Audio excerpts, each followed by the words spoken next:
Hey, welcome to your readings for this week, the week ending the 29th of June. So the very last week of June, and then we're officially at the 6-month mark of 2024. So it's basically, yeah, things are just trucking along, like they do. I remember all of the adults in my life as a kid saying, when you get older, time just goes by so much faster. And, of course, they said something like that when I was waiting for Christmas or my birthday or something cool. Didn't get it back then. Didn't get it at all. Totally get it now. Okay. I'm trying to situate myself here so I can be a little bit comfortable. Let's just jump right into it and start with Darcy.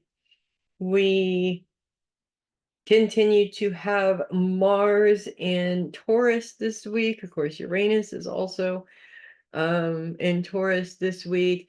There were some challenges with Mars. Those are pretty much gone. In fact, Mars is in a sextile with Venus and Mercury that pretty much turns into a grand sextile when Mars moves into a sextile with Saturn. So basically, both planets are in this grand sextile. Uranus is focused on your long-term goals. Mars is still focused on finances. So we're really looking at putting a lot of energy into establishing those long-term financial goals.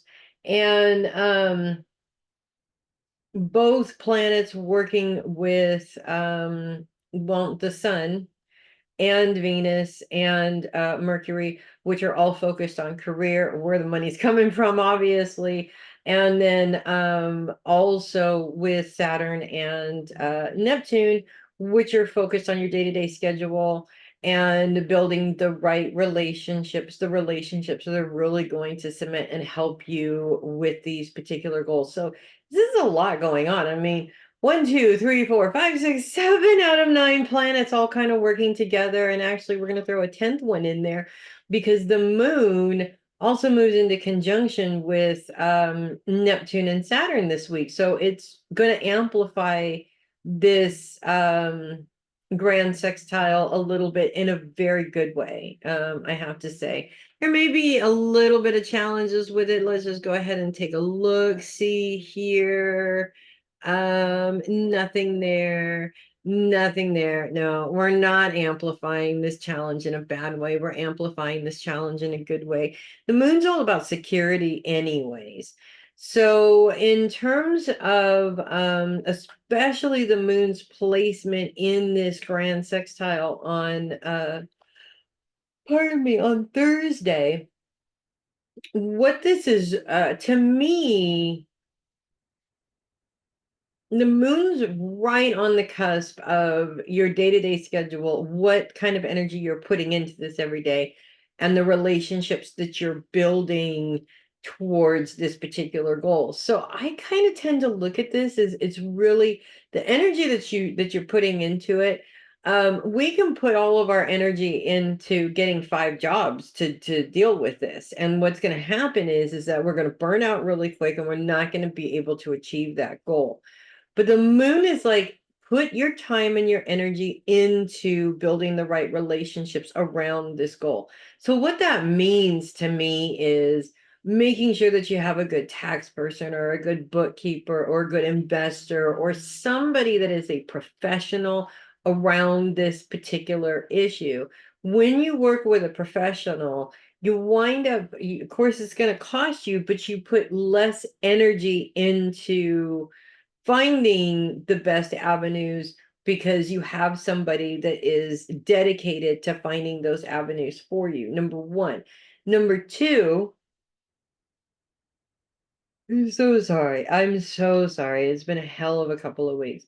Number two, it sort of leaves you free to be able to explore other options and other avenues as well. So basically, we're not talking about what it is that you're doing to put into these particular goals, but what we're really looking at is finding the right ways to do it right off the bat so that you're not trying something and failing, trying something and failing, trying something and failing. I think with when we talk about long-term financial goals for most people, that's where they get screwed up. They don't want to, nobody wants to pay somebody to do anything, really. I mean, everybody's sort of in this, I want to get this for free.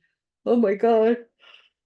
I want to get this for free. I want to get as far ahead as I can, but I don't want to pay any money for it. And there's a value in paying somebody for these things, because when you do that, you get a result a lot quicker. And it turns out that you spend less money getting this person rather than spending all of your money trying to go at it on your own, if that makes sense. So it's you have to basically invest in order to get more out of what you want, and having that energy free for something else is also very helpful, because when you think about it, you could take on a second job, but you still have that person there kind of helping you out, if that makes sense.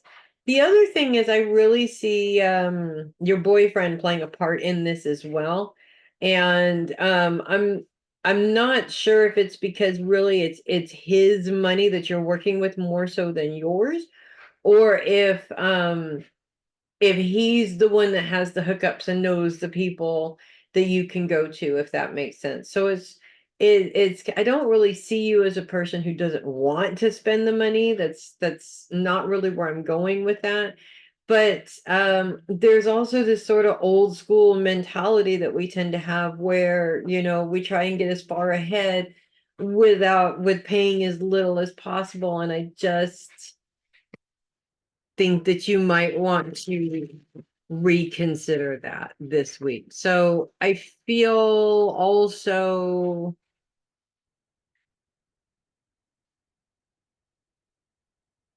I'm still seeing the promotion. And you probably don't want one, but I'm still seeing one nonetheless. Negotiate. Negotiate until you get the deal that you want. Keep negotiating until you get the deal that you want. They always undercut you. That's what they're always going to start off undercutting you, because they're hoping that you're not smart, and they're hoping that you'll just be so grateful for the offer that you'll just jump on it. You're smarter than that. So negotiate until you get what you want. I pulled the Ace of Wands in reverse, which aces are always new beginnings. The wands are kind of a fiery energy. So the Ace of Wands is, of course, there's delays, there's wasted time, setbacks, need to reconsider your plans and ventures. So again, we're just talking about burning yourself out and wasting your time. Go with, let me put it this way. We always have that. We know what we need to do. We know, it's like our intuition is telling us, we know exactly the direction that we need to go. It always keeps popping up. But because we don't want to go that route, we decide to try all these other avenues first, in the hopes that maybe one of them will bear fruit, instead of going with the one that's you've been pulled to all this time. Obviously, ignoring that intuition is going to waste your time and quite possibly even set you backwards. So instead of moving forward, now you're going backwards, which of course you want to avoid. So that's what I have for you. Where I was not yawning 5 minutes ago. Okay. Moving on to Kendra, we have Mars and Uranus in Taurus. No challenges with either one of these.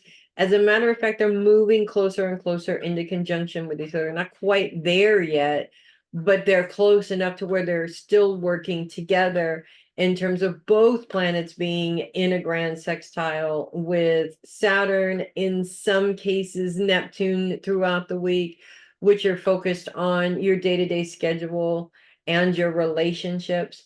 And we're also in this grand sextile here with the sun plays a little bit of a part at various different points in the week, Venus and Mercury as well, all of which are focused on career. Now, Mars is focused on finances Uranus is focused on long-term goals. So we're really looking at those long-term financial goals. This is a 1, 2, 3, 4, 5, 6, 7 planets all working together, and the moon actually comes in about Thursday, and is also amplifying this particular aspect. And it's a very good aspect. All of these planets are working together towards a common goal, which is your long-term financial goals. So, and the moon actually is very interesting in her placement in this, especially on Thursday, as she kind of moves her influence from your day-to-day schedule, what you're doing about this situation, into your relationships, and specifically the relationships that you need to build around your goals. So we're not looking at, somebody within the family circle or something like that in terms of somebody that can help you with this, right? We're really looking at a financial planner. We're really looking at investors. We're really looking at people who do this for a living, and getting that sort of knowledge from them specifically, because that's how you're going to be successful. And you really, it's like you've wasted time on this before. Why do it again? At this particular point, um, I already feel that you've learned your lesson in this. So it would just be ridiculous to learn the lesson again, if that makes any sense at all, which I'm sure it does. We all kind of go through that. And I don't feel it's because you don't want to spend the money on it. Actually, I feel like it's more, you want to make sure that you're putting your money in the right place. So ask, what questions to ask the white questions, the right questions, but also let your intuition be your guide as well, because your intuition plays a very important part in this. Another interesting aspect is the moon on Thursday is also creating a different grand sextile with Uranus, focused again on long-term goals, and Pluto, which is focused on those that support you, or those that you love and support. And it's bringing, you've loved and supported them. They're kind of sort of coming in and supporting you in your goals also. So I feel like where the last couple of weeks have been, a whole lot of choices that needed to be made. There's been a whole lot of, maybe disagreements between you and your husband about how you're going to approach this and how you're going to fix this problem. Those things have just sort of kind of melted away. They're there. They come up every now and then, but it's not the same as it was. Not even close. This is more, you got a plan, you know what you need to do. You just need to make sure that you grab the right people, pardon me, the right people that you need to get you where you need to go. So basically, I think the biggest thing here is no more overthinking it. Just let your intuition guide you in the right direction and take that direction. Preferably without the worry and trying to control the situation. Because obviously you want to pick the right person. You know what questions you need to ask, but you also know that your intuition is invaluable in this decision as well. The term equity keeps coming up. I know you just bought a new house. I'm not sure why that term is coming up, but um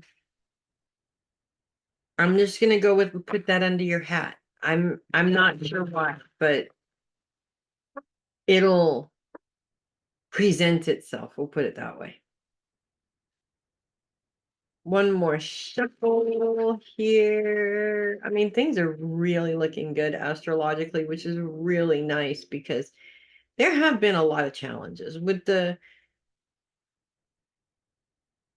planets that have been in Taurus. That there has been a lot of challenges that to kind of sort of move into the space that's Semi-challenge free is just really like a breath of fresh air. And I kind of feel like you almost don't want to believe it. And that's also one of those times where when we feel like the security is there, we almost want to sabotage it or pick something to worry about, even if there is nothing to worry about. So try to avoid that as much as you can also. I have the Seven of Swords in reverse here. Seven of Swords in reverse indicates return of something lost or taken and the resolution of conflicts. I think this is going to be a great week, in all honesty. It's not to say that the conflicts are not going to happen. They always do, but I don't think it's going to be the same as it has been. It's just not it's not it doesn't feel like it's one conflict after another. It's more like these little conflicts they're there, it's whatever, but you can put out the fire and move on. It's not something that's gonna stick, and it's not something that's like making you crazy. And I have one more thing to say to you, and that is good for you. Your energy feels so much more relaxed, and part of that is that you're giving yourself permission to relax, and good for you, because I literally am seeing that almost every single day. You're giving yourself permission to relax, literally putting that in your schedule. This is my time to go sit out in the back porch and look at the lake or what have you, just meditate, whatever it is that you need to do to relax. It's literally like night and day. I mean, there's things to stress about, but you're not stressed over it. So good for you. Very good job. That's what I have for you. Moving on to Jeannette, we continue to have not Pluto, Jupiter. Jupiter in Gemini. Well, we're going to have Jupiter in Gemini for the next year. He just got here, so you might as well pull up a chair for him to sit on, because he's going to be here for a while. And Jupiter is all about growth and expansion, not necessarily a bad thing. And his focus is on your long-term goals. So this is actually a really good place for him to be. And you have a lot of long-term goals to really focus on. I mean, in terms of where you live, your health issues, career, money, there's all kinds of stuff for you to really be working on. And you want to avoid the Gemini mindset of trying to do all of them at once, because that always comes to bite you in the butt. It's sort of funny. The other day, we had some guys out here for a gig. They were just here for stage rental. So during the actual show, they were I was kind of stuck with them here at the studio. And the guy across the way from us is a Gemini. And one of the guys that was on the stage crew is a good friend of mine, also a Gemini. Turns out I always thought the guy across the way reminded me of my friend, who was on the stage crew. And it turns out they have the same birthday. So yeah, they're both Geminis, basically. But this guy just has so much crap. It's everywhere. I mean, the inside of his warehouse is basically spilling out into the parking lot. There's just always this stuff everywhere. And I chuckle, because to me, that is the physical manifestation of what goes on in the Gemini mind. And it's just a big mess. There's just shit everywhere, and it's a huge mess. And it's that mess in particular that makes it really difficult to make decisions that create solutions to the problem. And it's not to say that every problem has a solution, but sometimes when you're overthinking things or over worrying or obsessive about things, the answer is getting blocked, if that makes sense. Your intuition knows exactly what you need to do and what course you have to take, and it's transferred to you, and you know what it is. But then the mind takes over and it's like, well, what if that's not it? What if something else comes up? What if a tree falls on me? What if? And then basically you wind up wasting time instead of just pursuing what your intuition told you to pursue in the first place. And that is a big problem with a logic-minded person. Trust me on this. I probably could write a book on it, to be honest with you. Maybe I should write a book on it, to be honest with you. It is a thing. It really is a thing. So let's talk about the good stuff here. Jupiter in a grand sextile with Pluto and Saturn pretty much all week long. Yeah, pretty much all week long. And on Thursday, the moon moves into conjunction with Saturn. So it just kind of adds another beautiful layer or brings security, whether it be financial security or security in your health or what have you, into play. Saturn is focused on your day-to-day schedule. So basically, Saturn is like, you are responsible for what you put into this goal and whether or not it is going to be successful or not successful. So he's really sort of making you look at the day-to-day, everything that you do in order to put the work into these long-term goals. So for your health, it's, are you making the right choices in terms of the food that you're eating? Are you making the right choices in terms of, the amount of sleep that you should be getting? If we're talking about, your career, are you making the right choices in terms of the time that you're putting into it, not necessarily sitting there overthinking it? Pluto is focused on those you love. So that brings those people into play here. They're a very valuable asset when it comes to helping you with what you need to do. And the moon sort of brings that element of building the right relationships into play here as well. So your relationships are twofold. Basically, what we're saying here is be very open to the suggestions that come to you in terms of Mario's suggestions, your mom's suggestions, even your kids' suggestions to a certain extent, right? Because we make this mistake as human beings, especially analytical ones, where we have something in our mind that this is how we want to do it, and so we don't necessarily listen to the advice around us from the people around us because we're so focused on this is how I have to do it that we're not open to changing that. But that in itself is not a great thing because, what if your plan is going to take longer? What if your plan there's too many obstacles in it that you're not aware of? This could be a shortcut in the plan.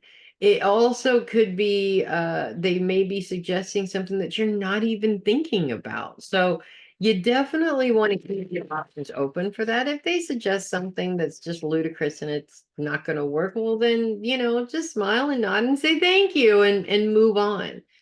But definitely make sure that you're listening, that's very important, and that you're listening to understand what they're saying and not necessarily to respond, which is the other analytical problem. We just talk too much.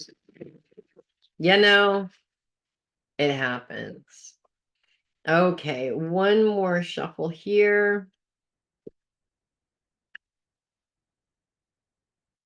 And I'm going to pull a card for you. And we have the Eight of Pentacles. I love this card because here he is just sitting at his desk sort of working, and that's how he makes his money is by creating his craft. And it's kind of like, what you do with the crafting thing. You actually have to be there focused on doing it. The Eight of Pentacles in this position indicates skills that need to be used to their best advantages, attain goals that are related to your talents. So anything that is not,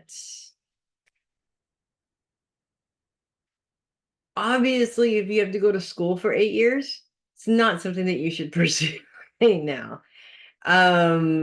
Because you have a lot of talents already. And if you were to focus on goals related to your current talents, the success is quicker. So you get it, and it's not that, like, for instance, you're doing your crafting thing, and you know how to do all these other things, but you really want to learn how to do this. It's not that you can't learn how to do that, but make sure that you're bringing in money on the things that you already know what you're doing, and while you're learning this new thing that you would like to incorporate into it. I think, and I've seen this mistake made numerous times, is especially with Geminis, because Geminis get so bored doing the same thing over and over again, is that you're constantly in this state of, I'm bettering myself by spending the money on this course so that I can learn how to do this, and by the time you're done with it and you're ready to work, you're already focused on another course that you want to spend money on. You never actually follow through and do anything with it. So just make sure that there's a nice healthy balance where you're doing both, if that makes sense. So that's what I have for you. Moving on to Connie, we have no planets in Leo this week, and not a zip, zero, none whatsoever. Vespa is influencing things and will be influencing things for the next few months. And Vespa's influence really is on those that support you. And Vespa is all about security. And this is crummy, really, because we've worked together long enough and had this conversation long enough about, in fact, we just had this conversation the other night, as a matter of fact, about how you don't have any security in terms of the support around you. In fact, you don't really have any support. And that is really crappy. And so your security, whether it be emotional security, financial security, what have you, can't be found in other people, because it just doesn't exist in other people. But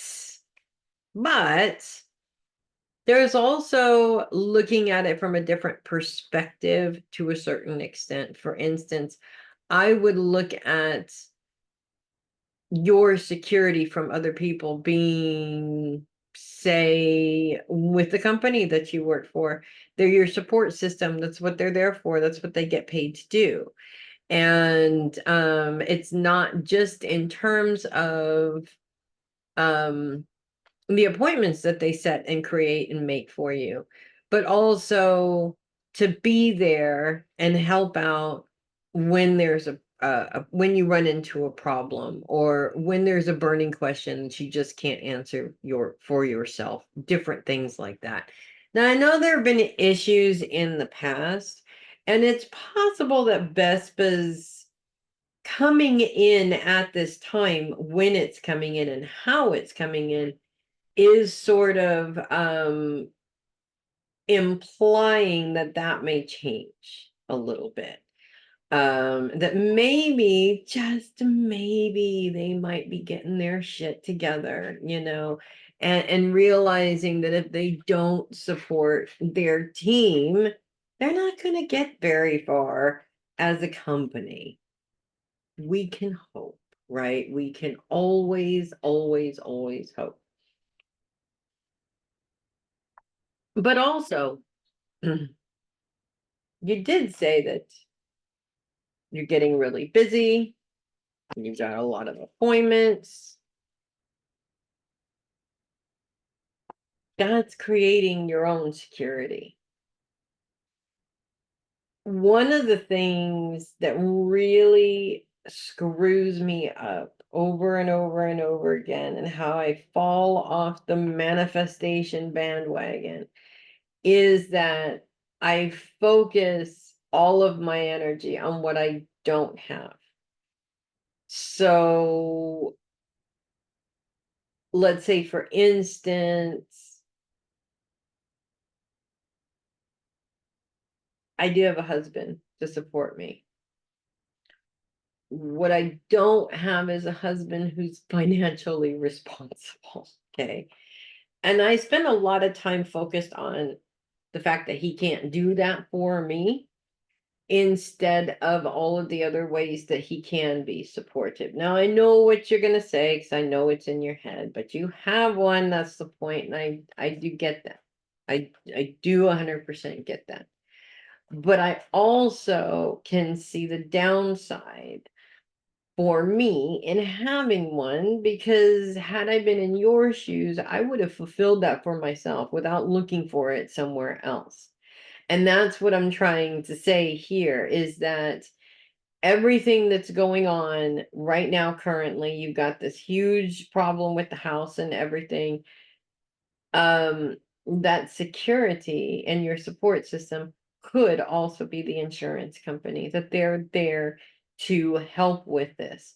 And that provides a certain amount of security. In fact, having insurance for your house provides that certain amount of support and security for those particular things. So again, it is all about perception. It is all about how you look at it, and it is all about what you're focusing your energy on. The more you can focus your energy on the positive, the better it is. The better you feel, the less bleak life looks, etc., etc., etc. It's just all it rolls downhill. It really does, when we're constantly focused on what we don't have, and what is bullshit about our lives. That's all we see. And every single day we just manifest more bullshit for ourselves. And it doesn't work very well. You want to nail these clients in a good way, of course.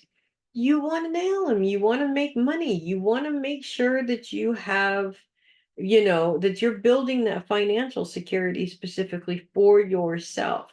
And if you're going into these appointments with doubt, with fear, with all of these different things, it's going to be detrimental to the appointment and the sale and everything else, right? I do see some pretty strong appointments this week, specifically two of them, kind of sort of in the middle of the week, that are definitely going to be helpful towards um all of the repairs that you need to do. But I know that you're also looking into other options as well. So, and those other options sort of take the heat off of, well, you think that they're taking the heat off of needing to focus on making that money through your clients. They do temporarily, but not forever, because then you're literally replacing the worry of how you're going to get everything done in your house to how are you going to pay off this equity loan, right? So you don't want to keep transferring the worry from one place to another. I challenge you I challenge you, one worry-free day. Challenge is on the table. One worry-free day. And if you accidentally, inadvertently worry, that doesn't mean you failed. It means you have to say, no, I am not worrying today, and shift your focus to something else. I know how difficult it is. I know how hard it is. I also know that when our brains are wired to think a certain way, it takes a lot of work to rewire them. But if you don't put in that work, you're stuck like that for the rest of your life, which is a miserable way to spend your life. And you know that. You do. So I challenge you, give yourself one worry-free day. When you catch yourself worrying, stop yourself and look for the good. At least I found somebody who can not only fix the problem, but help me talk to the insurance company so that, maybe you don't have to pay for the whole thing. And I do see the insurance company at least paying a part of this, if not the whole thing. So any little bit helps. Bigger chunks, of course, help more. I know. Okay. 3 shuffles.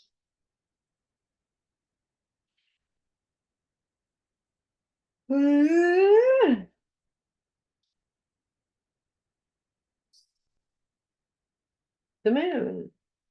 And the moon is full when it comes upright like this. The moon is full. It's the light in the dark to help you see what's in front of you when there is darkness. Specifically, subconscious feelings, becoming confused by other emotional disturbances, insecurity, false friends, slanders, disillusionment. This is the world that you live in because of all the circumstances that have taken place up until this point, right? That's why I challenged you to one worry-free day. If you can do it for one day, you can do it for 2 days. If you can do it for 2 days, you can do it for 4 days. If you can do it for 4 days, you can do it for a week. Keep challenging yourself to do that. It's no different than being on a diet. You have to make choices. I have to say no to that cheesecake. I have to choose to eat salad rather than spaghetti. It's hard. It's not easy. It's hard, but it's effective if you decide to make the right choices. Are we saying that eventually you're going to get to a point where you never worry? No, you're going to forget one day and you're going to fall right back into bad habits. That's why you have to take control and continue and continue to do it without feeling bad because and beating yourself up, because you know what happens when you feel bad and you beat yourself up. You go right off that diet and you decide not to go on that diet anymore. And the 5 pounds that you lost becomes 15 pounds that you gain within days, right? It's the same concept all across the board. So basically this card is saying, hey, all of this bad stuff influences everything that you do and every decision that you make. So why are we letting it? If you want things to change, that needs to be the first thing to change. Is not that you let it go, not that you just forgive everybody for their bullshit and whatever. I mean, that's always part of it. But what you're letting go, when we say letting go, is you're letting go of the anger. Just because you deserve to be angry is neither here nor there. You cannot heal and move forward without letting go of that anger. So that's what I have for you this week. I definitely want to say things are looking up from here. And I just have to reiterate that I'm not seeing any major catastrophes. I think you've done all of your major catastrophes this year. Let's just move on. Okay. Moving on to Jenny, we have no planets in Leo this week at all. We do have Vespa coming in to influence things, specifically influencing those that support you. Vespa is she's known as the flame that burns on the hearth. To me, that is, and to many people that interpret Vespa's place in the universe, is all about security. And that eternal flame burning on the hearth to me is that manifestation of that one place when you were young that made you feel secure. For me, that was my grandma's house, specifically at my grandma's house, staring at the fireplace, just mesmerized by the fire inside the fireplace because I was warm. I was entertained. It was so easy to entertain us back in the 80s, wasn't it? But I was happy there. I was content. I felt secure. I felt like the place that we lived in wasn't gonna disappear all of a sudden. I felt like that I was loved and taken care of. it was a very short blip amount of time in my childhood, but it was a significant blip. That is the 2 years of my life that I go back to, that when I say, when I look for happy childhood, it's in those 2 years between 8 and 10, I think, that I felt the most secure and the most happy and the most able to be a child, if that makes sense. The rest of the time, it did not feel like that. I won't lie.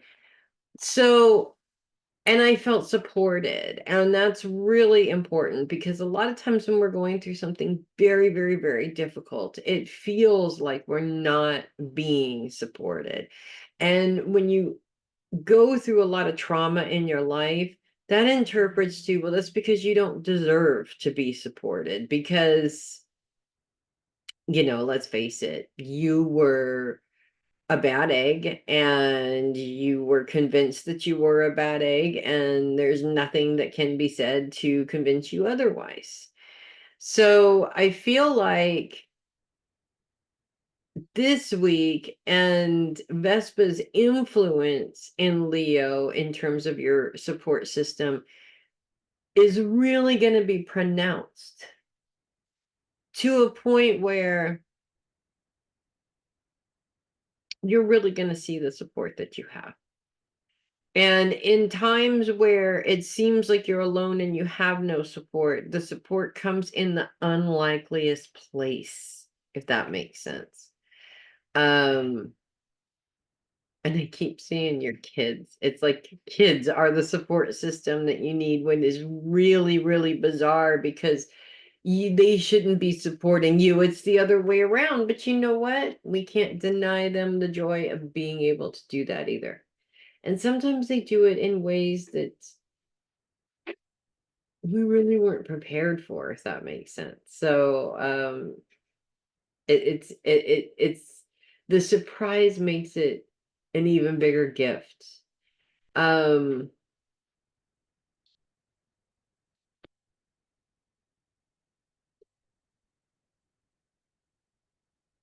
I'm also seeing something about water.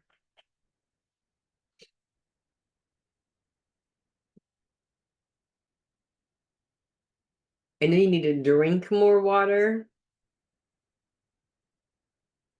but I also think it's really important that you're around water as well at some point this week. There's something about the water that is very grounding for you.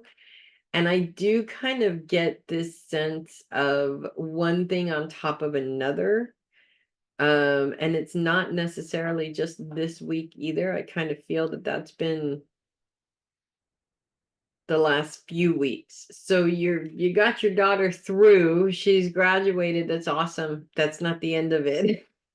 I mean, if only, right? But that's not the end of it. I still feel like there's been a lot of one thing after another.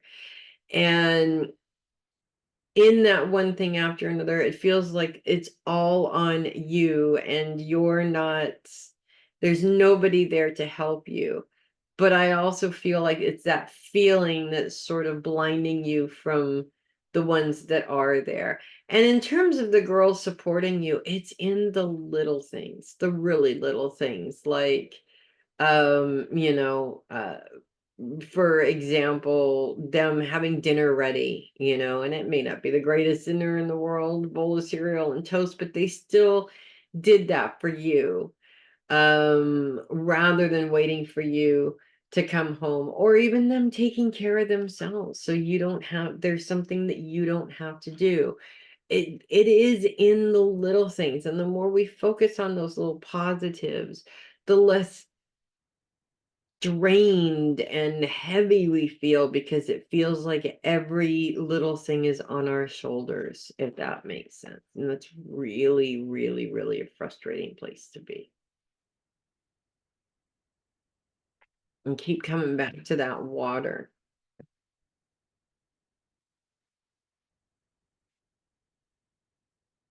This could be a little mini day trip that you've been putting off because you don't really have the time. Maybe it's time. The water, it's really important to ingest the water. That's another thing. I think that maybe a lot of it has to do with the heat up there. I mean, I wouldn't know. I'm in the bay. But I know, trust me, I'm hearing it from everybody. I'm hearing about it everywhere. Um, and that's not to say it's not warm here. Warmer than I'd like it to be.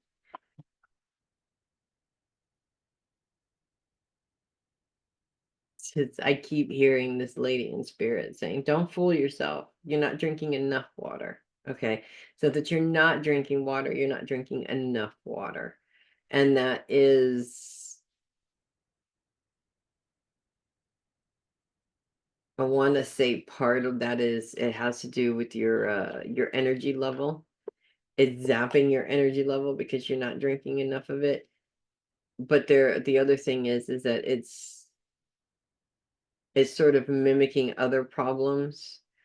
They're kind of making you freak out a little bit because these things are happening, and part of it is just because you're not hydrated enough. Dehydration has a lot of different symptoms, we'll put it that way. The Six of Wands is the card I picked for you, and the wands are the fire element of the minor cards. Six of Wands in this particular position indicates victory over personal problems, new venture or change of direction, financial and emotional success. So basically, you have all of it. You have everything that you've been working towards. Take a moment to appreciate it rather than worrying about the next step and what the next step is and how that's going to play out and whether or not you're going to have the energy to do it and blah, blah, blah. I think this water thing is when we're in a state of constant anxiety and worry, that state forces us to forget the specific self-care practices that we are supposed to put together to take care of ourselves and to continue to have the energy level that we need to get through everything. So, I mean, I know when I'm in that space, I drink way more coffee than water, which the coffee is not helping me at all. It's really good and it's yummy and I love it. Yes, I have some. Do I have water? No. So it's almost like a product of the worry and the anxiety and the quote unquote beating ourselves up over things that we can't change instead of being grateful for the things that we have been able to, if that makes sense. So that's what I have for you, Jenny. Oh, moving on to Linda. We've got Juno and we've got the dark moon in Virgo this week. No moon. We've already been there, done that. Juno and the dark moon both focus on triggers this week. So we just actually talked on the phone today. Still cannot believe you got laid off last week. But then again, the world doesn't do things that make sense anymore. And one of the things that I'm noticing with the world as a whole is that everybody is railing against that, and nobody is trying to fix that by fixing it in themselves, if that makes sense. Juno's how you relate to others. Being in this trigger place, bringing up old emotional baggage from a really long time ago. In some ways, I would say, oh gosh, I would if I could stop yawning for 5 minutes. What's interesting about the things that bother us is that Usually their triggers are, they trigger a root because in many cases it's because, it bothers us that they act like that because we act like that. And so, for instance, I remember a conversation that we had a long time ago about your grandmother and how your grandmother was, she never let you have a voice. You were just to do what you were told, which is basically to shut up when nobody really cared what you had to say. And what's really important in this, what's valuable in this lesson is understanding whether or not this is something that maybe you might do to others. And so we just were on the phone talking about Juno's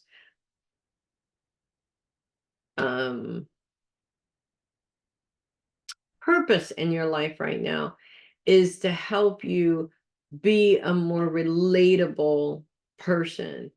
9 times out of 10, when somebody comes across as perfect or extremely knowledgeable about things, people are terrified of people like that, and they are less likely to work with people like that because of that terror, if that makes sense. So it's almost like I feel you have to bring yourself down a notch. That being said, the first thing that I feel is I'm not going to water myself down because somebody can't handle that. Well, that's true. I also agree with that. And I'm not saying to water yourself down. What I am saying is it's important to understand and learn how to speak to people on their level, which I know is hard to do. I'm very proud of who I am. I'm very proud of the ability to communicate that I have. And I'm very proud of all of the things that are good about me that make me who I am. I'm not proud of how I treat people, especially those that are not on my, up here where I'm at, basically. And I tend to be very judgy. And I think that that's the very word that we're looking for here is judgment. The more we judge other people, the more inclined we are to put a voice to that judgment. And without understanding why they are in the situation that they are in, if that makes sense. So I'm not saying water yourself down. You should never water yourself down. But what I am saying is you don't have to show all of your cards right when you meet somebody also. I was just having a conversation right after we got off the phone with Bob about two people. One of them is a little shit judging, okay, who goes around talking about how wonderful he is, all of the people that he knows, his people can do this and his people can do that, and blah, blah, blah, blah, blah. Always talking himself up. He probably doesn't have any people at all. And if he does, I don't think I'd want to associate with them. But there's another person that's come to the studio recently, and this gentleman is part of the, I won't say the name, but part of the most well-known motorcycle group in the world. I'm sure you can figure out who it is very high up in that. His connections are very high up. I wouldn't have known if Bob didn't know this guy his whole life. And he doesn't go around telling everybody that. And what he said about that is really what's profound about it. He said the closer you are to power, the less you actually talk about it. And I'm not saying that you go around talking about it, but I will say that people don't have to know 100% who you are. They just need to know enough to either do the job, to be able to work with you. Because sometimes with what you have done in your life, it can be overwhelming to people. And it can also be one of those instances where, in terms of trying to find a job, it's too much. You know, this happens all the time. Oh, the word overqualified comes up. Oh, she's way too overqualified. We won't be able to afford her. We're not going to go in that direction. So hold some of it back. You don't have to tell them everything that you can do. Just focus on the job and what is needed for that job and leave it at that. The other reason why it's really important to do that is because you don't need to run everything all the time. I know that you'd probably run it more efficiently, but that's going to take up a lot more of your time as well. So it's in our nature to want to just inadvertently go up to the top, but you don't need to do that. And in fact, I would sit back and ask myself, why? Why would I even do that? There's no reason for it. I just want to do this. And the manifestation of that is very, very, very, very, very important. Proper manifestation, very, very, very important. So this is not, oh my God, I've got so many triggers and they're making me crazy. This is okay. I can see where I still have things to learn. But you're still there. The dark moon continues to be in Virgo also. And I think that this is probably why the intensity seems to be so strong, because she's in conjunction with Juno. And being in conjunction with Juno, she's like, this change is a long time coming. Okay. This isn't just about, okay, now it's finally time to make this thing. No, you've been able to get through because things were different at one time, but you have to change with the times, even though the times are not to your satisfaction. I know. I get annoyed by it too. I don't like this world that we're all of a sudden in. I mean, it has its upsides, it has its benefits, but it's not motivating. It's not like we're getting anything done or we're getting anywhere, and that's why it can be so incredibly challenging. Seven of Swords in reverse. That's a very interesting card for me to pull for you, because the Seven of Swords in this situation indicates the return of something lost or taken, and also indicates a resolution of conflict. So to me, this is a confirmation that you're not going to be out of work for very long. That things are going to start moving this week. And I really get a strong feeling that they're going to call you back for that job. Very strong feeling that they're going to call you back. So that might be one of the options, one of the choices. If that makes sense. So that is what I have for you. I'm going to take a quick little break here and finish up when I get back. Okay, moving on to Matalyn. We have no planet in Virgo this week. Not even the moon. It's on the other side of the spectrum. So we're good to go on that. We do continue to have Juno and Lilith, the dark moon, influencing things. And their influence is still in old emotional crap that you just can't let go of, basically. Or actually, let me rephrase that. You can let go of it, you just haven't yet. And we'll put it that way. Which brings up a lot of triggers, specifically around relationships, because that's what Juno is all about. The dark moon, of course, is all about change, but you can't change what's happened.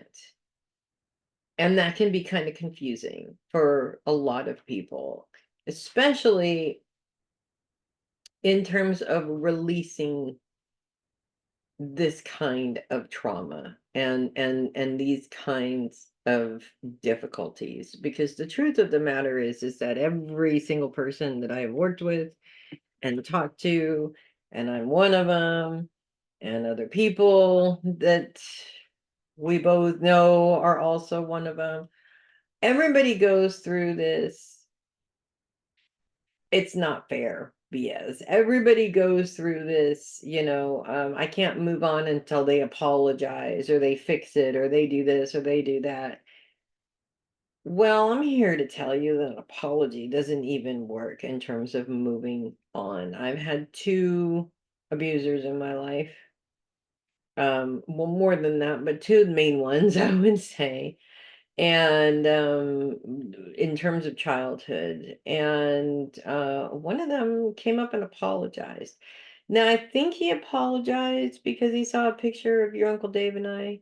Um, and the thought of Uncle Dave kind of freaked him out. So I think that might have been why he apologized. But it didn't matter because it didn't fix the problem. And the thing is that the type of abuse that I sustained from him, which was sexual abuse, I still have a hard time letting go of. I still have a lot of issues that come up around that, in various different ways. I don't like it when I say no and people don't listen. And it doesn't even have to be a sexual thing, you know. The fact is that in that trauma, I said no and the person didn't stop. And that translates to now when I tell somebody no, they can't have that or they can't do it, and they keep pursuing it and they won't listen. And it can be as little as the stupid religious zealots that come to the door, and of course even though, I mean, they're selling is what they're doing. And when you are in sales and you're trained in sales, they train you to get around the word no. So consequently, I say no, thank you, and they, kind of take another approach, another tactic to try and get what they want, basically. And that just boils my blood because I said no, and that should be the end of it, right? And that boiling point stems from that particular type of abuse with that particular person. And that man came up and apologized, and I still have those issues. The other man that abused me in a different way, and basically every other way but the sexual, I never got an apology. He never admitted that he did anything. He died not admitting that he did anything. And it was easier for me to overcome that. It was easier for me to walk past it and look past it, et cetera, et cetera. So an apology, it doesn't help. Okay. And even so, even if you get an apology, do they mean it? That's another thing, unfortunately, is, an apology is nothing without something to back that up. So, you could apologize all day long, but if you're not willing to change your behavior, it means literally nothing. There's a lot of factors to this. And basically, what it comes down to is that if you're relying on somebody else to appease your triggers, you're going to be waiting for a really long time. It's up to you to work through these issues. And the littlest things create the biggest impact. And we don't realize it until we go through it. And then all of a sudden it's like, wow, I didn't even know that that little thing would actually stick to the point where it's affecting me now in life. So consequently, let's say, for instance, you're having trouble in your relationship with your boyfriend, and you realize that this, whatever it is that he's doing, the trigger stems from how your parents treated each other 15 years ago. Okay. You can't go back and change the way they treated each other. In fact, they're probably treating each other in the same way that they are now. But you can't go to them and be like, well, you guys did this. And that's why I can't function in a relationship, because it's not on them at that point. You're the adult now. It's on you to separate their relationship. versus your relationship. And, obviously, if he creates a trigger in you, that's a different story. That's partially his responsibility and partially yours for holding on to it. It's can be very confusing, but when we're very angry about it in the moment, we don't think about these things. We don't even take the time to work through all of these things. We're just angry and we're looking for somebody to blame for how we feel in the moment. And blame never helps anything. So I think where I'm going with this here is that when there's various different levels, okay? When you're in a relationship and the person consistently does something that you don't like, and you get mad about it and you blah blah blah, and he apologizes, and then everything is fine, and then the week later he comes up and does the same thing over again, and you repeat the same process 5, 6, 7 times. What you're actually telling him is it's okay for him to do it as long as he's apologizing. But again, without changed behavior, it means nothing.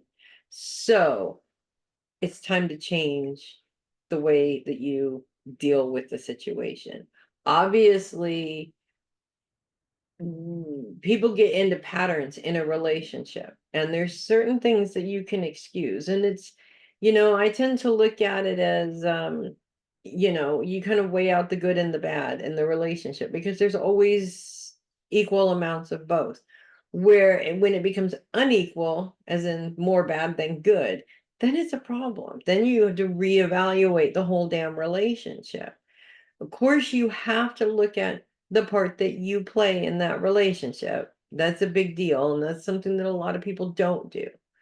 But if it's to a point where what this is happening is disrespectful, and he's not giving you the respect of changing bad behavior, then you have to look at other options. Because if you keep it going the way it is, it's never going to stop. It's always going to be the same pattern over and over and over again.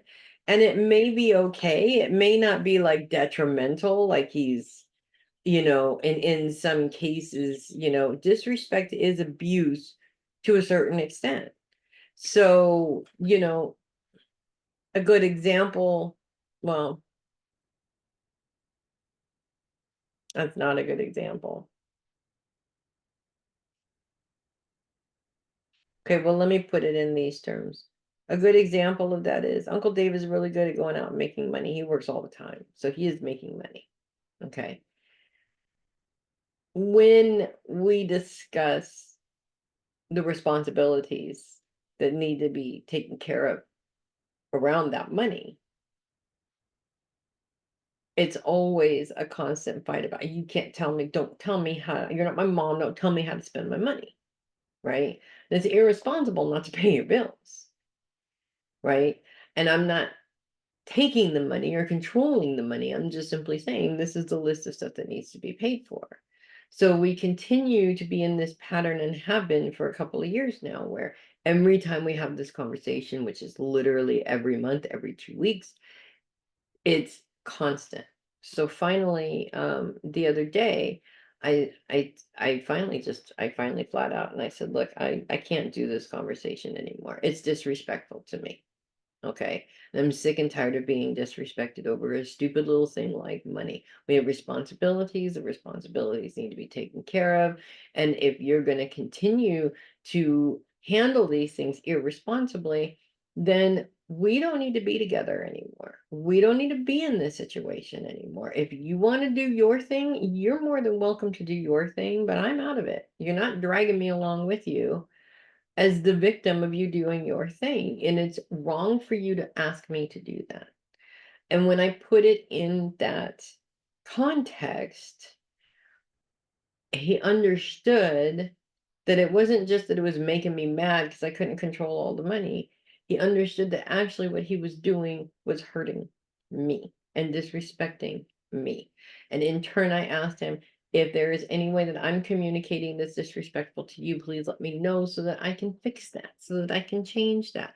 That's proper communication and work in a relationship. You're going to find that there isn't a 5-year everything is great, or a 10-year everything is great, or a 15 or 20-year everything is great. Well, look at your parents. They've been together for over 30 years. Uncle and I have been together for almost 30 years. It's constant work. And the longer you're together, the more you have to work, because it's really easy to start getting very comfortable and taking advantage of your partner. It's almost like that's how it works. And that's not how it works. That's why people are married for 30, 40 years and finally decide, you know what? I'm done dealing with your crap. I don't want to do this anymore. I've already wasted 40 years of my life doing it. So you want to make sure that in terms of your relationships, that you are proactive in the work that is involved to keep those healthy relationships, and make sure that you are not disrespecting your partner, and in turn your partner is not disrespecting you. And if there's a lot of triggers coming up, chances are there's a problem that really needs to be addressed. My way of dealing with that is to address my problem first and then go to the problem in the relationships, try and hash it out together, because it does take two people. One person putting in all the work does not work in the relationship. So we have the Six of Wands in reverse. Wands are the fire element of the minor cards, so they can be very high energy.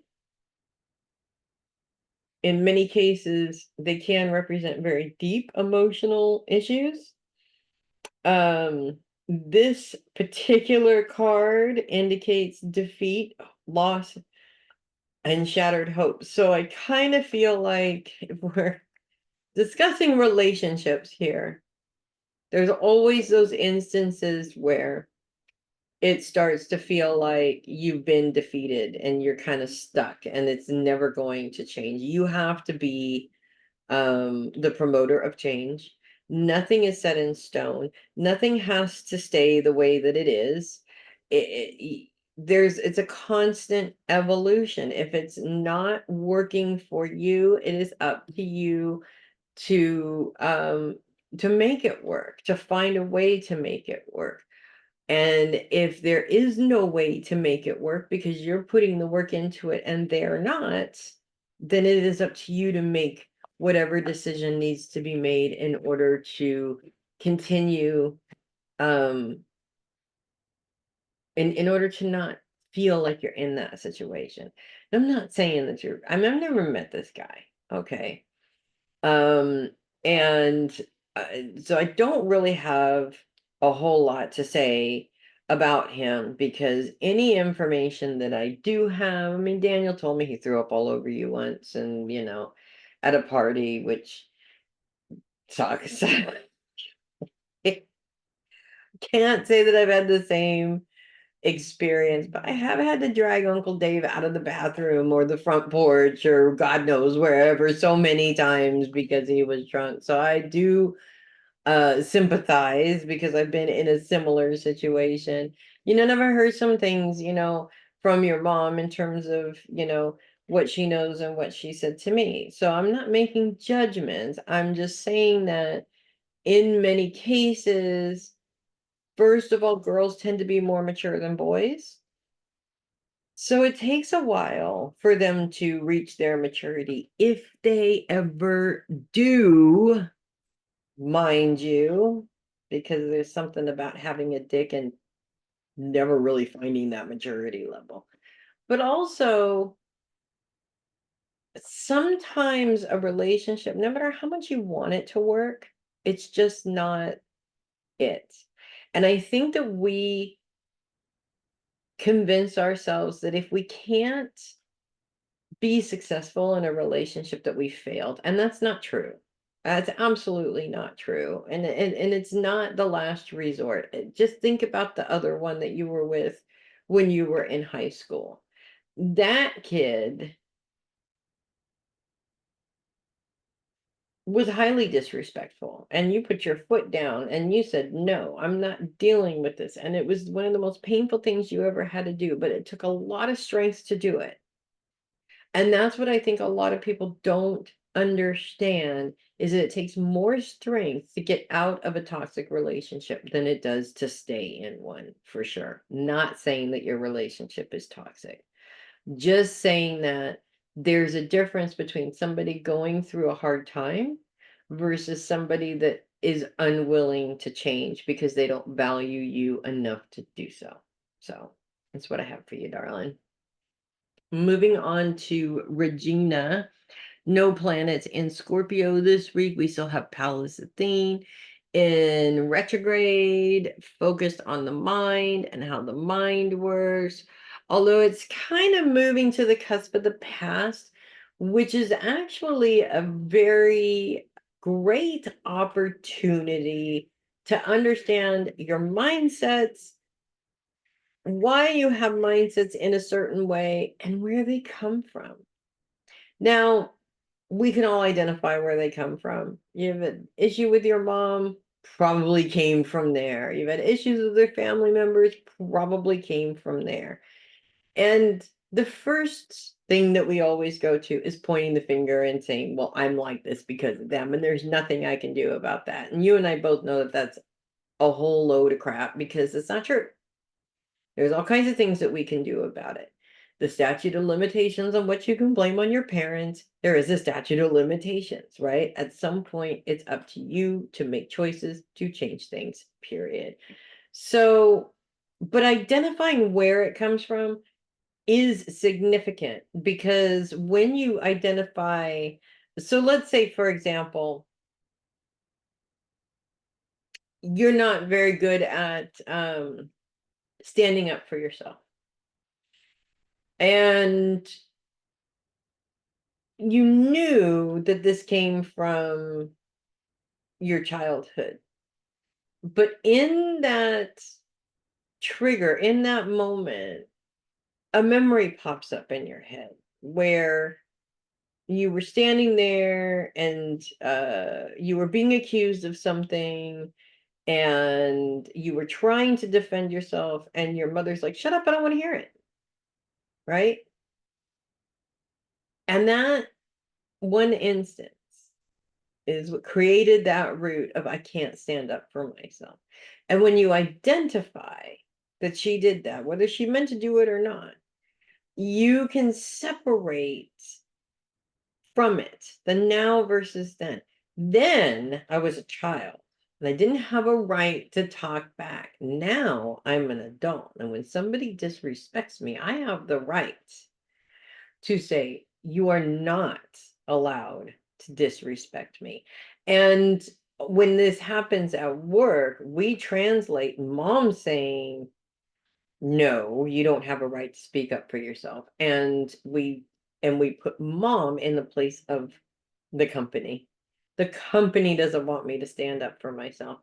I mean, honestly, there's a way to do it, right? And of course, you and we're going to go right for the, hey, you know what? Fuck off. Okay. I'm sick and tired of hearing your mouth going, which is, of course, not the right way to do it, right?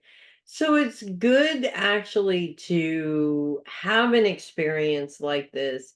And when you identifying where it comes from also gives you some time to decide how you're going to approach situations like that. And this is very valuable, okay? Because we never take the time to really understand the best way to approach a situation like that, using the best words to diffuse a situation like that in a way that's not going to create a bigger problem or get you in trouble.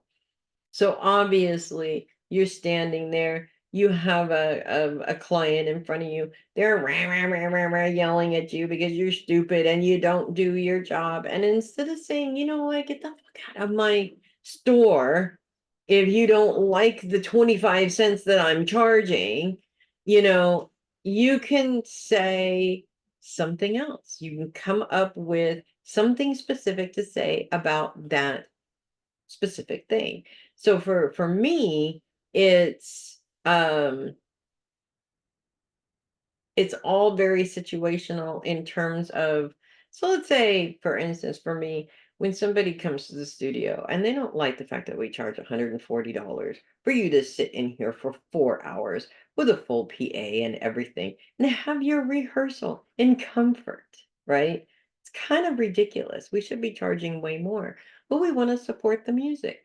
So when somebody comes to us and they try and haggle that down, all I tell them is very, very, very politely, I said, I understand that you might have an issue. Let's see how we can help you work it out so that instead of them paying $50, which is what they want to pay, I get them into like 100 or so. This one time, but every other time is 140. And there's always people trying to haggle that, right? So my go-to is always to explain to them why I can't do that, and and very politely letting them know why it's inappropriate for them to do that, right? Instead of going to the sarcastic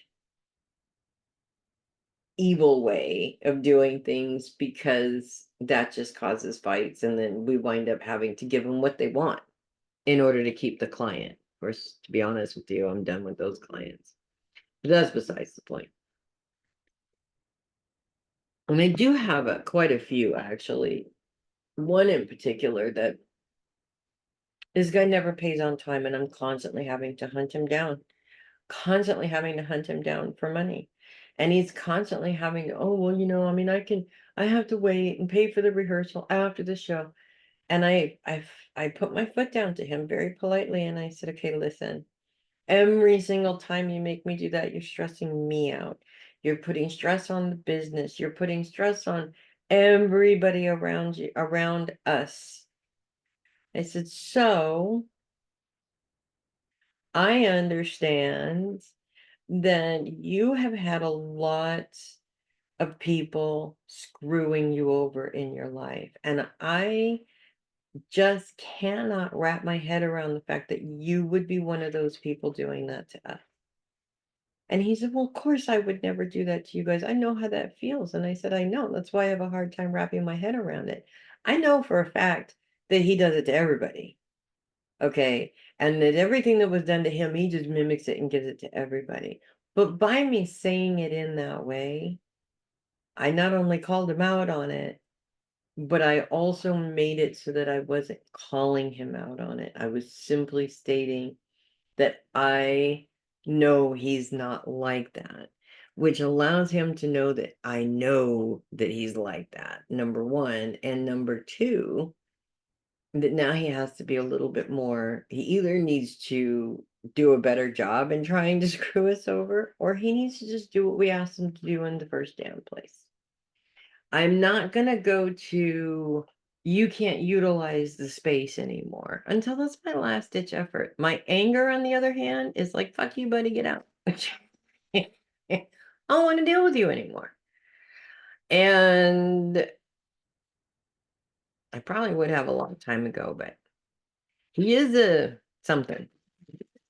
In this particular area here, everybody knows who this man is, and everybody knows the backstory. And it is something for us to be able to say, this man, we work with this man, because it gives us a certain amount of respectability because of who he is and the wow factor behind who he is.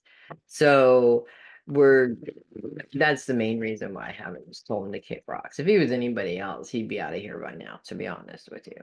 So, but he is a sweet guy, and we do enjoy working with him, all the other stuffs, but I don't enjoy having to hunt him down for money every single time he wants to use the space. I did, however, tell him I was going to charge him $5 every single time I did have to hunt him down, because that's and my time is worth way more than that. So I pulled the death card for you, and the death card is all about change. And I know that you're on a it's like you're in a crossroads right now, and things are happening and things are changing, and you're like right there on the verge.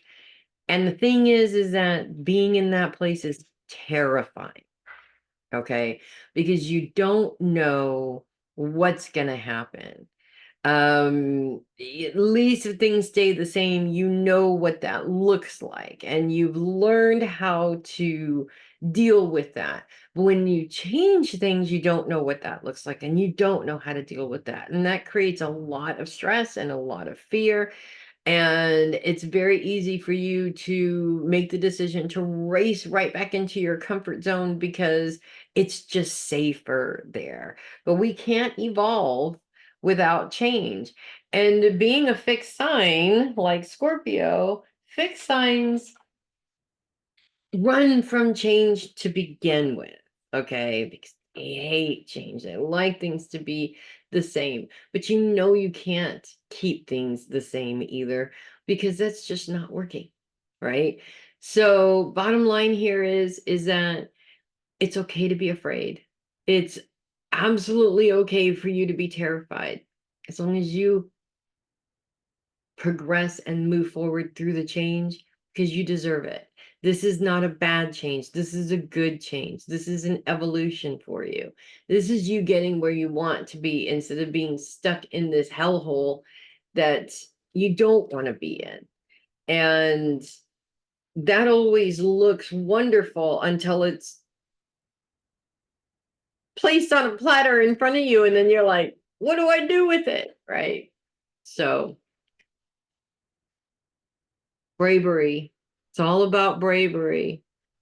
You can do it. You can do anything that you put your mind to. And you don't have to be the victim in anybody's story anymore. And I think that that's what makes you badass right now. I just got to say. So that's what I have for you. Moving on to Theresa, we have no planets in Scorpio this week. Pallas Athene continues to be in Scorpio, continues to be retrograde. Focus is on the mind and how the mind works, although Pallas Athene's influence by the end of the week is right on the cusp of right on the cusp between how your mind works and the past, kind of giving you a bit of an insight into where some of these thought processes and mindsets are coming from, if that makes sense. Two things with that. Pallas Athene is still retrograde. So again, her warrior fight is sort of watered down. She's not fighting so much as she is accepting. And I think that that's actually not a bad thing, although it can be interpreted as a bad thing. You know, some things you can fight them all day long, and that's not going to change anything. It's actually harder. Acceptance is so difficult.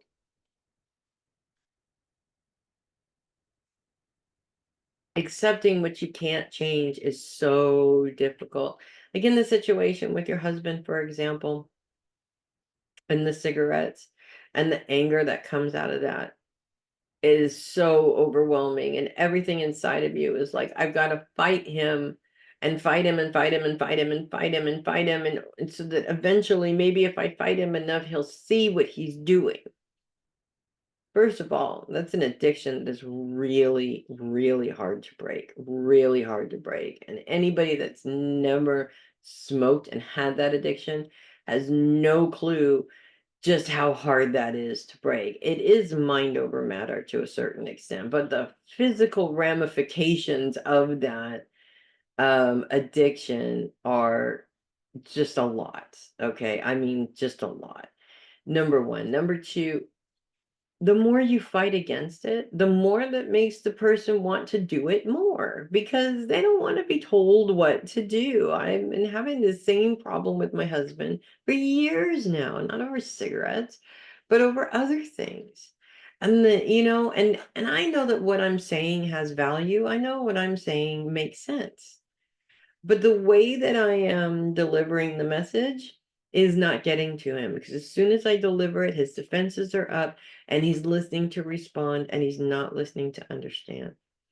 So I feel like it's not just a fight between him, it's also a mental fight as you're constantly reliving this over and over and over again, the things that are making you angry, the things that you have to fight against because they're not the way that you wanted them. And what's interesting about Palestine moving into focusing on the past while still focusing on how you think about things is that it gives you an opportunity to kind of go backwards to understand where this mindset began. Where did this start? And when you can identify where it began, you can also choose whether or not you want to keep this mindset going or not, especially if this mindset was transferred to you from somebody else. You're holding on to a thought process that you didn't even create yourself in the first place. Number one. Number two,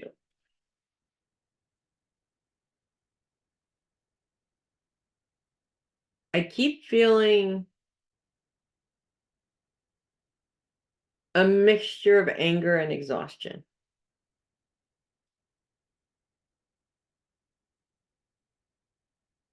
The anger definitely will exhaust you. That's what it does.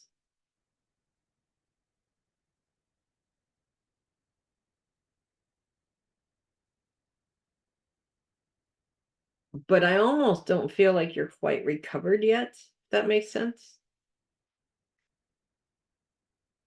In terms of your mother's passing, doesn't matter if you knew it was going to happen. It doesn't matter if you were prepared for it to happen. It doesn't even matter if you told her it was okay to go. It's still, the grief is still, can still be overwhelming. And I feel like you keep pushing it away because you just want to continue to, you're just trying to focus on what you need to get done. And you're putting it on the back burner and putting it on the back burner. But when it comes off the back burner and doesn't allow you to put it on the back burner, it's overwhelming. It's almost too much. And it's that grief almost projects worry into the rest of the family in some ways, if that makes sense. So you worry more about your husband, you worry more about your boys. You're worrying about things that you have no control over. And then that gets projected into the business. It's just exhausting you. I feel like there's an opportunity to take some time off. And I really feel that rather than putting something else in that space, it is a good idea to take some time off. And I'm also saying to you that you don't need to go home to do it. You could take that time off anywhere. And should. Because I feel like there's some things that you need to work out inside of you in order to get back into the swing of things fully, if that makes sense. And it's not that you're not doing your job, and it's not that you're doing a bad job or anything. It's just like it's like you're dragging through it. And all the time that you're dragging through it, it just feels like you feel like you're not giving it up. You're not doing a good job. And you're beating yourself up in your mind because you're not doing a good job, which just means that you're just continuing to drag yourself through it. It's this whole process. It's a cycle. You got to break that cycle. I want to remind you that grounding and bubbling is important. I want to remind you that on my YouTube channel, that ground and bubble video is still there, and you can really watch it and you can reacclimate yourself to that process. It's definitely worth it, and it will help, because I also feel that your empathy is very, very strong, and that because your empathy is so strong, some of these feelings may not even be yours. You're picking up other people's feelings too, and that's complicating things and weighing you down even more. Judgment in reverse is the card that I picked up for you, which is not exactly something that I'm hopping up and down with joy about. But in this particular position, reversed indicates poor judgment, disappointment, theft, divorce, procrastination. So it's not the worst thing in the world, okay? And I'm not saying that you're necessarily getting divorced. Maybe you've thought of it, um but this energy level being where it is going to create poor judgment. So to me, this card is just confirming what I already said. That's all it is. It's not the judgment is against you. It's not that you're doing a bad job. You just are not um operating on all cylinders. And that's not just detrimental to your work, but it's detrimental to your health also, which is really important. So that's what I have for you, Theresa. Moving on to Jillian. There's no planets in Scorpio this week. Pallas Athene continues to be in Scorpio, continues to be retrograde, continues to be focused on your thoughts and the power behind your thoughts. But at the end of the week, moves into being on the cusp of the past as well, which is an interesting placement, really, because in many ways, um, your thoughts and the way that you mentally process things, it doesn't start in adulthood. It starts in childhood. And it's in some cases something that is projected on us from other people. And in some cases, it is mindsets that we developed to protect ourselves emotionally. So for instance, for me, having a mother with narcissist tendencies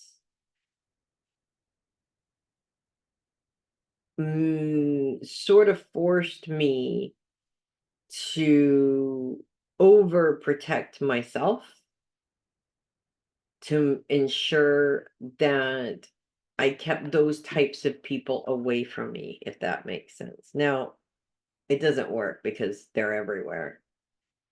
I mean, literally, they're like cockroaches. They're everywhere. So, I wind up spending more time hermiting myself, hiding myself, because they're everywhere. And it's not a healthy way of dealing with the problem. A healthy way of dealing with the problem, instead of hiding myself, is I'm an empath, and I know you are too. And I can tell pretty quickly what type of personality I'm dealing with, what type of human being I'm dealing with. And I always look for the bad first because I want to know what I'm dealing with. I'm okay with the good, but I'm not going to blind myself with what they're telling me is good and ignore what my intuition is picking up either. Now, I have been accused of being mean because of that, but to be honest with you, and it did hurt. No, don't get me wrong. It did hurt my feelings at first. But I also had to take into consideration that the person making that accusation did not have the same experiences that I did growing up. And because he did not have the same experiences, he didn't know that maybe you need to protect yourself from people like this. So consequently, um, he's just, open and accepting to everybody and whatever they say, kind of thing, without reading their energy or understanding anything that's going on. Now, clearly just shutting these people out doesn't work, because they're going to pop up in all these various different places. So instead, I've recreated a different mindset to where I can accept these people, but there is a limit to what I will do for them, because I'm not going to put myself in a position to where they can suck me dry and take advantage. But at the same time, I'm also not going to just shut them out completely, because there's obviously something in that I have to learn. And it's part of my lesson, right? And the lesson isn't get away from narcissists. The lesson is these are people that are hurting more than anybody else out there. So this is our struggle that I've always had with your mom, for example, because your mom, I know how she grew up. I was there. I know what she went through. I was there. I know to a certain extent what my part in that I played is because I was there. But I also understand that I've had many, many, many opportunities and have extended many opportunities of help and service to her. And there's only a limit to what you can do with somebody who is determined to self-destruct. And so therefore I have to put boundaries down on that. It's not a lack of love. It's not a lack of respect. It's outside of, I have to have respect for me too. And her lesson is her lesson and my lesson is my lesson. Does that mean if she came to me and needed something right now that I would jump to it? Probably not. At this particular stage in the history behind us, I've kind of already been there and done that so many times, and it's bitten me in the butt that I'm just really not willing to do. So, but you also have to take into consideration what is disrespect and what isn't disrespect. A lot of times we do things that we interpret as disrespect towards ourselves that really aren't. They just cannot be there for us. They can't show up for us in the way that we want them to. And that's not necessarily disrespect. It is disrespect when they're refusing to because they're more wrapped up in themselves. That's a different story, right? So it's picking your battles in some way, shape or form, if that makes sense.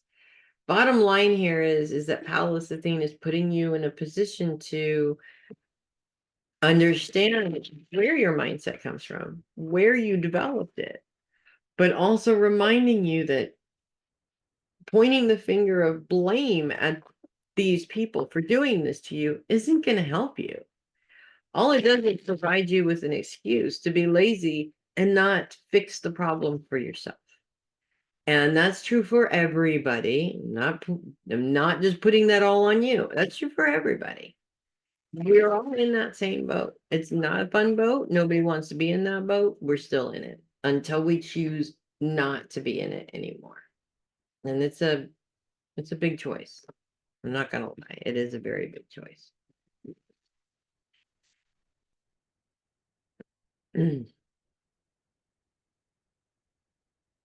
One of the things that I've done with your grandma is I have a very, very, very strong boundaries. I don't allow her to take advantage. I give her one thing, and that's I go and get her cigarettes at the beginning of the month, every month, only once. I will only go once a month. I will not go any more than once a month. And so that means that when she sends me with money to go get those cigarettes, it better be every single cigarette she needs for the whole month, because I'm not doing it a second time. But there's been multiple different occasions where, oh, I don't have enough. Can you just do? No. Walk your ass down to 7-Eleven and take care of it. Or you got Victoria there. Get her to do it. I'm not doing it. Otherwise, she'll just continue to use and use and use and use and use. And she still does that. When Victoria first moved in there and had a job, I don't think she does anymore. And it was raining.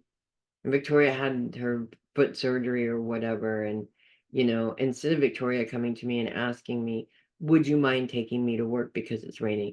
My mom came out and was like, please take Victoria because her poor foot and blah, blah, blah. And I said, you know what? If Victoria wanted any success in that, she picked the wrong person.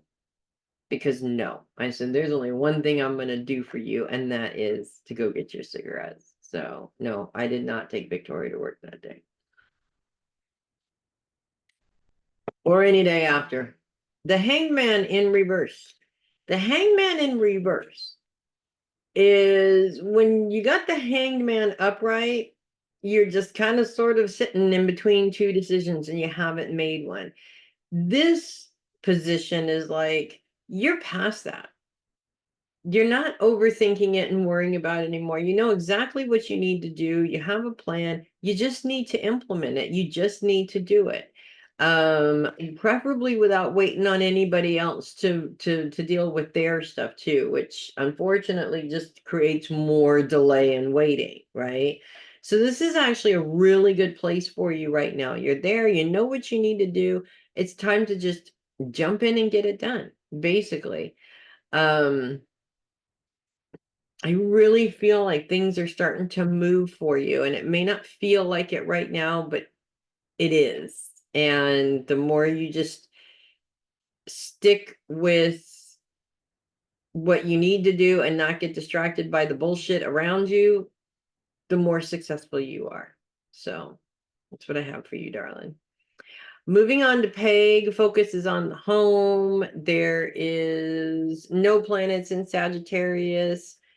It's actually it's kind of boring, and there's really not a whole lot going on. Actually, is there some? No, not even at the beginning of the week. The moon was in Sagittarius last week. It is moved on. So we are no longer there anymore. Focus is on the home. I kind of been picking up a couple of different things. One, again, it's that boredom at home. It's not wanting to be at home, but it's not wanting to be out and about either. It's almost like, God, you just need something different.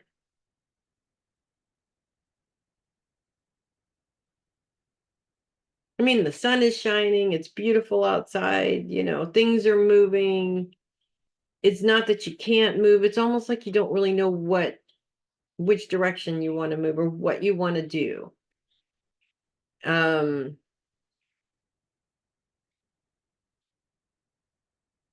your intuition has ideas, the angels have ideas, but you're not sure you want to do that.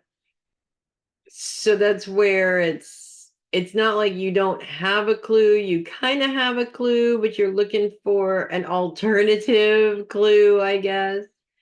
And that's really kind of not working. I just sort of feel like I wouldn't call it a battle,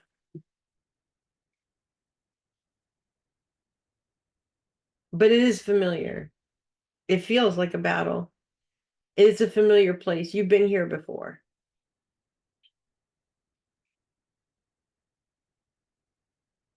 Archangel Michael is like,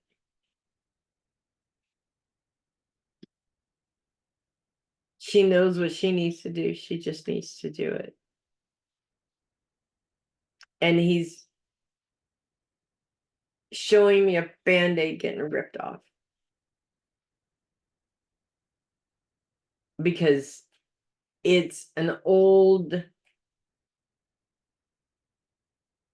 injury that's preventing you from doing this. And this old injury, just like your football injury from college, that prevents you from doing any kind of physical labor, right?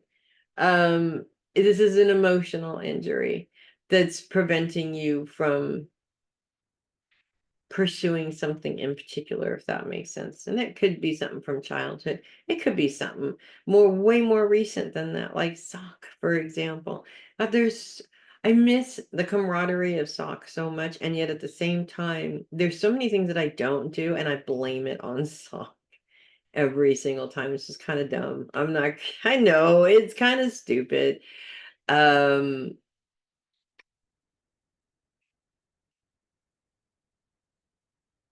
it is. It's an old terror.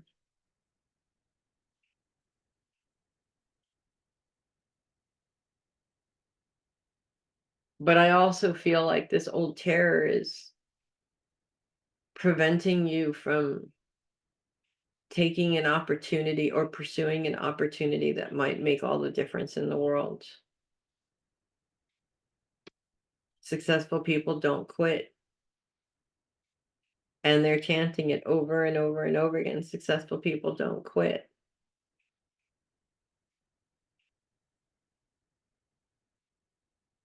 Not that you are quitting,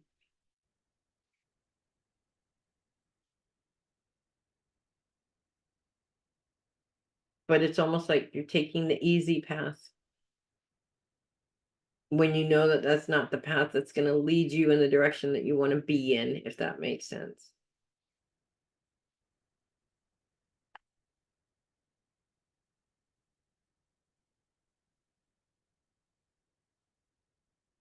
It doesn't help that when the minute you're like, okay, this is it, I'm going to do it, something stupid happens, like the car breaks down or something comes in to prevent you from doing it. And that makes you feel like, well, maybe the universe is preventing me from doing this. Maybe I'm not supposed to do it, you know? The universe isn't going to make it easy for you. It's the work that we put into it that makes it worth it. And no, I'm not saying that your car is going to break down. Although I would check the tires. I see like a nail or a something in there. It's an easy fix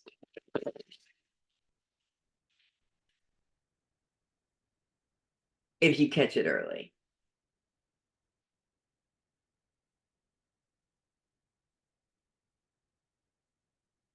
And it's, yeah,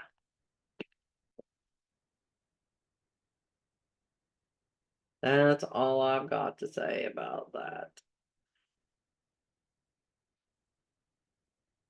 As I say, you may look at your tires and not have a nail in them, but tomorrow there is. So just, kind of give it a glance. It's not like you have to obsess over it or anything. Especially, if you happen to drive through a place where you're kind of worried about that. We have a tendency to talk ourselves into, nah, it'll be fine. And then we get sidelined by it. And that's, I think, what I'm trying to help you avoid is that getting sidelined. If that makes sense.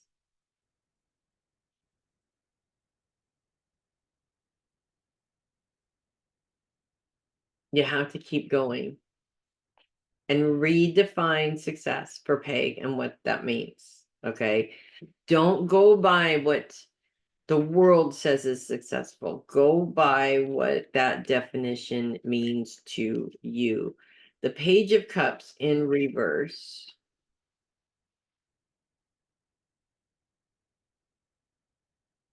Delays in communication, advisable to spend more time away from friends and colleagues.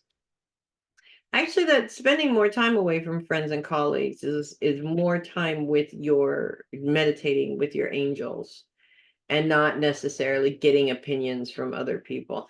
One of the things that annoys me the most, more than anything that I see on Facebook, is people, if I decided to do this business, who would be interested in buying from me? Like, why would you base a decision on what one or two or three people say? Okay. I mean, it makes no sense at all. So you put all this money into a business so that, one of those two or three people actually follow through and buy from you. But that's, you don't open a business for your friends either. You run a business and you're going to make your money from people who are not your friends, right? So basically, yeah, don't ask other people what they should do. Obviously, if you're getting a reading to get confirmation, that's different, right? Your angels have all the answers. Focus on what they have to say. That's, I think, where this comes down to. That's what I have for you, Peg. Finally, moving on to Mama Sherri, there are no planets in Sagittarius this week. Focus is on the home, although I don't think you're home. maybe coming home this week though. Um,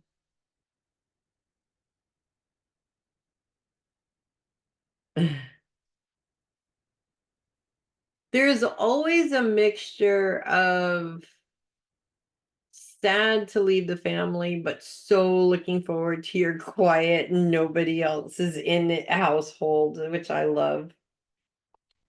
Because you've created this very comfortable, peaceful, relaxing, quiet space for yourself, which is awesome. And sometimes you feel guilty for feeling that way about your family, but I think we all do from time to time. It's okay. Don't feel too bad about it, is what I'm saying.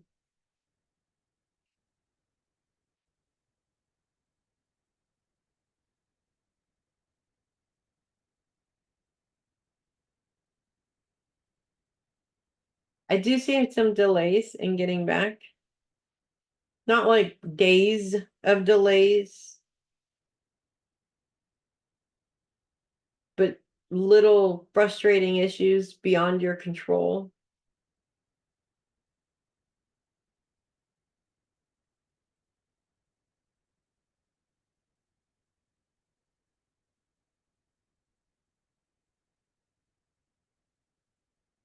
And that could be around the home, as in the people associated with it.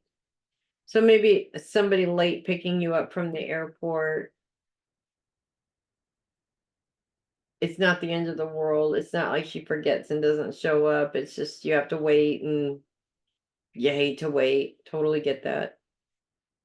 Um, but you're also really good at talking yourself through that and finding your patience. Might not be a bad idea to have something to entertain you, a magazine or something like that. Um, something to read.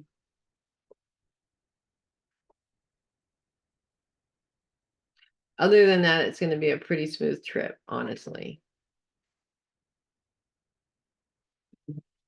You've enjoyed the hell out of your grandchildren and your great grandchildren, and Brooke graduating college. That was just absolutely awesome. And, everything. But you are looking forward to your space and your quiet space. I mean, it's almost like you can't relax outside of your house because you've done such a great job in making it this perfect space for yourself. Maybe even too good of a job.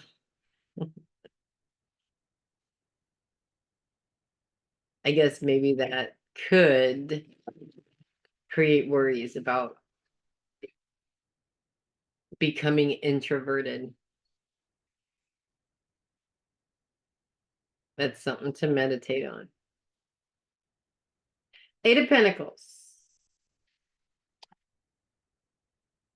Eight of Pentacles in this position indicates skills need to be used to their best advantage. Attain goals that are related to your talents. This could be around wanting to make a change in what you do, specifically the readings that you do, how you do the readings, the classes. It gets boring. It's like the same thing over and over again. I know that you wouldn't necessarily be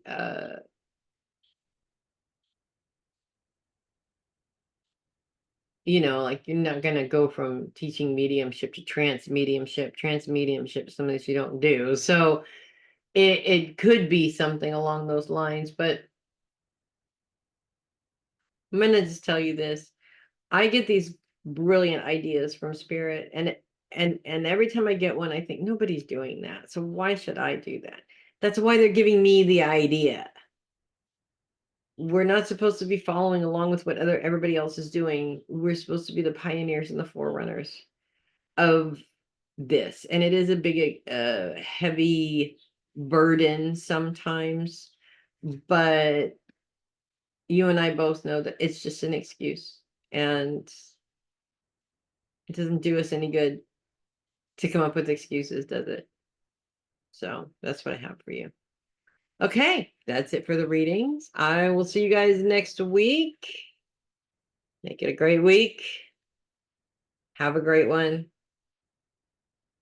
We'll be back next week when it is July officially. Oh my gosh. See you guys next week. Make it a great one.